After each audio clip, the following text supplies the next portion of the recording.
Good morning! Happy Tuesday guys! And thank God, it's Tuesday! Ayan, ngayon talagang maaga. Talagang good morning ngayon dahil may check-up nga kami. Ito yung suot ko. Ayan, ito yung binili ko sa, Bershka, sa... Saan ba to? Hong Kong ba? Basta something gano'n. Sinuot ko na, pinilit ko na kahit lumalabas konti yung kilid, the shorts, kasya pa naman sa akin dahil hindi pa naman ipit yung tiyan ko. And then yung shoes ko, para comfy. Kasi, mahirap maglakan-lakad na, mahirap din minsan naka-slippers. Tapos, ito sinuot ko na bago pa siya sumikip kasi alam ko magigain ako sa ilang buwan pa. Kaya, yung mga, alam kong maliliit na damit ko dati, na hindi ko pa nasusuot, sinusuot ko na para hindi masayang, di ba? Ayun! Medyo yung pakiramdam ko ngayon, yung pakiramdam ko ngayon, nahihilo ko na nasusuka na hindi ko maintindihan. Ang weird talaga ng feeling, hindi ko alam. Basta, ang gara niya, ewan ko, parang every week pa-worst yung yung nararamdaman ko. Una, nasusuka lang ako ngayon, iba eh. Kaya hindi ko masasabi na kaya ko mag-drive mag-isa ngayon dahil iba talaga yung pakiramdam ko. And gamit ko pala yung KJ, ba yun? K-something na lip and cheek. Ewan ko, parang may patch ako dito. Kung nakikita niyo, hindi ko alam kung parang meron something ganyan. Pero sabi ni Haynes, okay lang daw yan kasi parang pekas-pekas lang ang peg niya na may mampula-pula. Hinayaan ko na lang. Ganyan talaga eh, wala magagawa. Ayoko naman mag-makeup, okay na yung lip and cheek tint na yan kasi organic naman siya. And, ano pa ba? Yun, basta, mo na, mag-aayos pa ako ng buhok ko dahil mamaya dry na naman to. Hindi ko pa pwedeng gamitin yung binigay sa akin na litres. After ilang months pa siguro, itatabi ko lang yung iba doon. Yung pang curl, baka ibabi kay mama or kung ano man, baka gamitin nila. Tapos, sige guys, mamaya na lang ulit. Yan guys, kumakain ako ng bread with cheese. Sana maubos ko. Kasi nasuka-suka talaga ako as in. Ayan, alis na kami. Hi ka muna. Hey, hi everyone. Binalikan niya kasi binalikan niya yung food niya kanina. Yeah. Konti na lang. Maubos ko na. At least nagustuhan mo yan. Ayan guys, since 10:30 na, 10 kasi yung si Doc, pero okay lang. Bababa na muna ako ni Heinz dito. Buti lang yung Casa Medica, may babaan sa may... Ayan, dito na sila nakapeso kasi before dun pa sa loob. So, hassle. Tingin ko ginawa dito yan. Sinadya na rin nila yan eh. Oo, na lumipat sila. Hindi pa sila lumipat. Yung mga cars, di ba, parang pick up and drop off point. Oo, pang talaga. Ayan, so... Ngayon, ako na pa kasi ikukunin pa yung yung BP ko, yung weight ko, etc. Tapos ipipila pa ako kay doktora. Kaya sabi ko, yun nga, baba na lang niya ako. Wala pong masyadong tao sa SM, wala pong masyadong nakapark. Ang saya kasi lang, kabukas lang 10 o'clock, 10:30 na. Ayan. Dito ako tumatakbo. Correct. Doon ka nalang mag-park sa kabila, diba? Oo, narinig kita. Bilisan mo ha, baka mamaya tawagin mo ako tapos wala ka doon. Takbo ka ha, pabalik ka.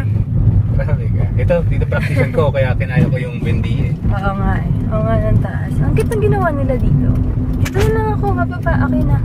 Tanamang car eh. Ayan guys, pang number 6 na ako. Pang number 6 yata ako. Santay ko na lang. Na sobrang, pero okay na. Nag-dry na siya. Wala ko pwede kasing ilagay sa buhok. Pero ginagamit ko ngayon is yung Verdon. Ang ko kung totoong organic yun. Pero kahit na naman daw ito. Ayan, tagal namin kausap si Doc. Kasi if ever pala, Miss Piñas Doctors na lang pala kami. Kasi mas affordable and dun lang siya nag-aanak. Ayaw niya sa iba. Kasi pag sa ibang hospital, yung assistant niya ang nag-aanak, hindi siya. So, syempre, mas gusto namin na siya yung mag-aanak sa akin. Ito, mangyayari pala, habang, di ba, let's say, hindi pa na mag-deliver na, di ba? Habang wala siya, yung still tumitingin sa'yo. Oo. Hintayin siya. Tsaka si doktora, namimili lang siya ng aanakan niya, hindi lahat. Lalo yung mga suki. So, yung mga suki niya lang ang inaanakan niya.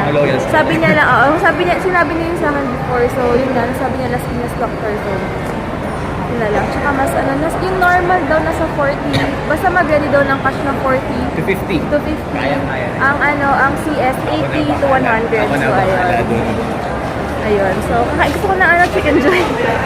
Basta wag lang daw mag-worry as in. At buti nga every month lang ako pupunta sa kanya. Tsaka multivitamins na yung binigay niya. Tsaka folic acid din. Tama ka lang kasi yung vitamins ko are good for 30 days. Oo nga. So, after a month, So, ayun, food court kay Heinz. Ayun, meron siyang food.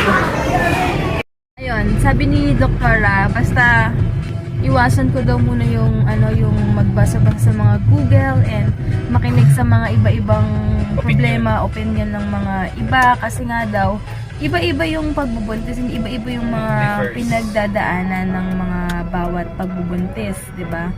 Plus, kung okay lang naman daw magbasa, pero wag daw masyadong ano, dibdibin. Alam niyo, parang isipin mo na ikaw, baka ako ganun, kasi ganun ako dati. Pero ngayon hindi na, and ngayon babasahin ko na lang yung paano na-develop. May book ako yung binigay Didags, yun na lang yung babasahin ko, yung mga dapat kong gawin, ayun. Basta importante lang naman na wag talaga daw ma-stress kasi doon din daw nagsa-start yung mga miscarriage, mga ganyan. Kasi nga, stress ka eh. Stress ko, pwede ka naman daw kumain kahit ano, in moderation lang daw, di ba? Ay, kung gusto ko ng ice cream, ng chocolate, konti-konti, wag ko daw ubusin yung buong bar, as in tikim-tikim. Ganun ginagawa ko, minsan nagsisip ako ng konti, super duper konti na ng mga iced tea, soda, pero hindi talaga sobrang, kasi hindi ever since naman din kasi, hindi ako mahilig talaga sa mga soft drinks, kaya okay, yun yung okay rin sa akin. Tsaka hindi na ako pala chocolate, pero konti lang pwede, ayun. Punta na kami ngayon kila mama. kaya yung pilot mo ngayon. Maubuti nga eh. I'm the pilot.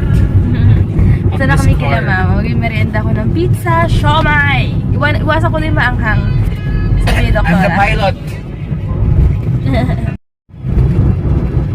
Parang hindi na busog lang, hindi natuwa yung baby natin sa kanain ko.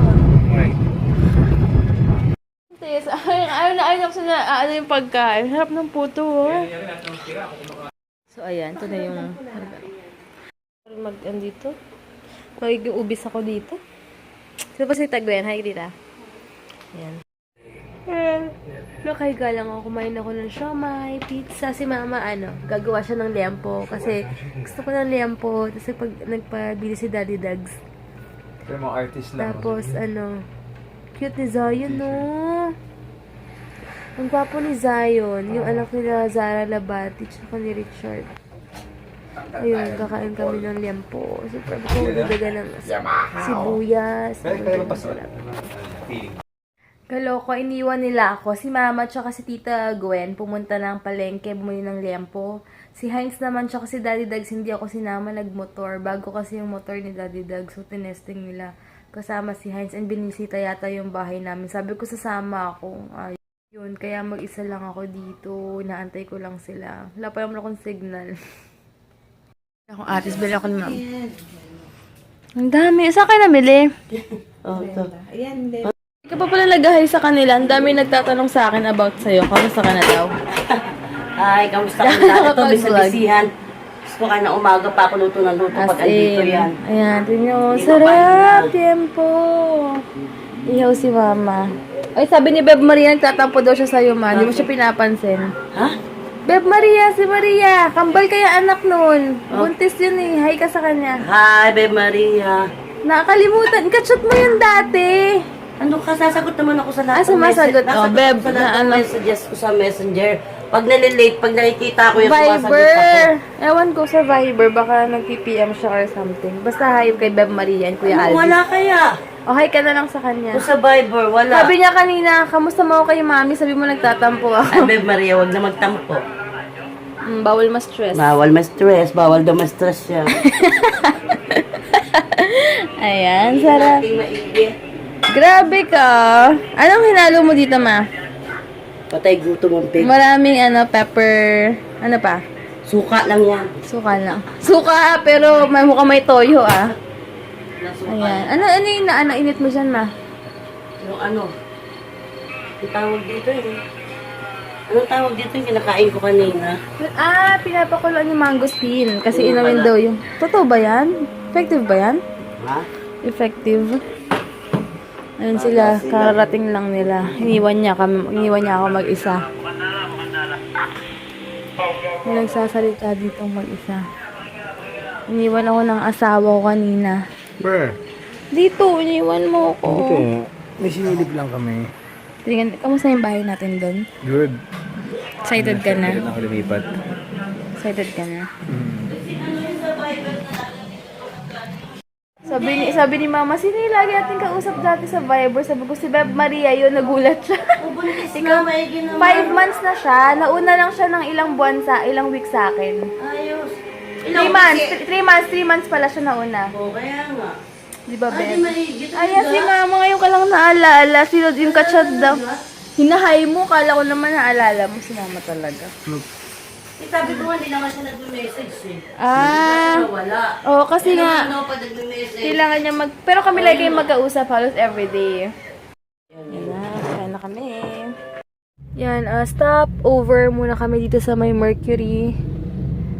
Dahil bibili kami ng vitamins. Yan guys, bahay na kami. Bali, papahinga na ako dahil napagod ako dun sa moonwalk. Pag pag ayaw nyong ma-stress ng sobra, wag kayo dumaan sa moonwalk. Kasi unang-una one way, yung iba, kasi nga may ginagawang Maynila, tapos sira-sira yung mga kuanik-anik dun. Hindi ako masyadong nakatulog ngayong hapon, kaya kailangan ko matulog ng maaga, kailangan ko magpahinga. Uminom na ako ng vitamins ko. Ang laki pala nun, ganyan ka, parang ganyan siya, na ang taba. Diyos ko po, grabe. Parang feel mo yung pag, parang feel mo yung pagka, ng gamot. Pero okay lang, tiis-tiis lang.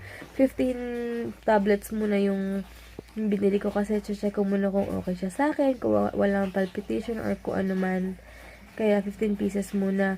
Hindi ko alam kung magkano isa. Hindi ko tinignan yung si Heinz kasi bumili.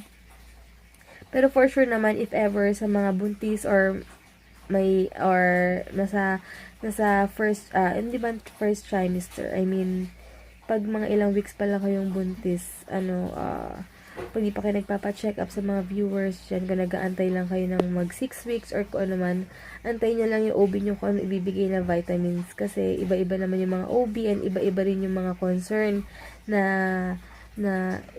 iba-iba yung concern sa mga ibibigay sa inyong vitamins. Pero sa akin kasi, since everything is normal naman, folic acid muna, tsaka yun nga yung binigay sa akin, OB Smart something na vitamins. Sorry guys, yun lang. Kaya yun, si Heinz naglalaban na ng mga underwear kasi nga malakas ako magpalit ng underwear ngayon.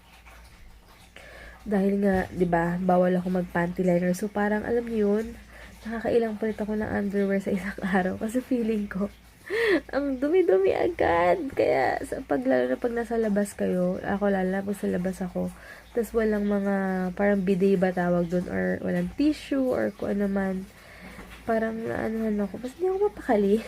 Gusto ko magpalit agad. Kaya nagbabaon ako, tapos papalit ako. Kaya medyo maggastos ako. Or di man maggastos. Mabilis akong underwear. Anyway, puti lang asawa ko. Napaka-responsible niya. Talagang nag-a-adjust na rin siya. Ngayon, syempre, hindi kasi ako pwede maglaba talaga. Kaya yung iba papalaundry, tapos yung mga underwear lang lalaban. Kaya nakakatuwa kasi talagang todo, kung inaasikaso niya na ako before, mas sobra talaga ngayon dahil gusto niya talaga okay kami. Yun. Nahayaan niya lang ako maghiga-higa kasi sobrang pag-antok-antok talaga. Ganun pala yun, no? Parang hindi mo mapigilan yung antok mo. And sobrang happy ako kasi once a day na lang yung almam ko since may multivitamins ako, folic acid once a day. At least malaking katipiran kasi yung malaki kong milk, yung pinakamalaki na, wala ko talaga makitang dilata nun. Ewan ko kung bakit. Ilang weeks lang. Yung isang maliit na milk ko, 3 days yata yun. Tapos yung isa 1 week, yung isa 2 weeks, parang 'di ba? Magkano rin yun every month, pero okay lang. And para sa baby lahat kakayanin, 'di ba? And ipo-provide talaga. So ayun lang, and good night na guys. Bukas na si Heinz nagwawalis-walis na doon, nag-aayos-ayos siya ng mga kunik-anik. Ako kasi talaga napagod ako sa biyahe dahil nga grabe yung nahikab na naman ako. Grabe ko lang, wait lang. Pinipigilan ko na. Grabe kasi yung biyahe talaga. And, alam niyo yun, feeling ko kayo parang mas lumapad yung nose ko. Tapos yung skin ko, hindi talaga siya okay. Nag-gain ako, pero okay lang. Ganun talaga. Pero feeling ko mas nag-gain lang yung chan ko, yung shoulders ko ganun pa rin. Wala pa rin nagbago. Sana, yung chan ko lang talaga lumaki. Pero syempre sa diet din yan. And sabi nga ni doktora, di ba kasi marami nagsasabi sa akin na first trimester, napaka-critical, etc. Ganyan, kailangan mag-ingat pag trimester, pero oo, kailangan mo talaga mag-ingat, pero every week sa buong, sabi nga niya, sa buong pagbubuntis mo, kailangan mo talaga mag-ingat, hindi lang sa first trimester mo, talagang sa buong weeks mo talaga, or sa buong, hanggang 40 weeks ba, dun ka talaga mag-iingat.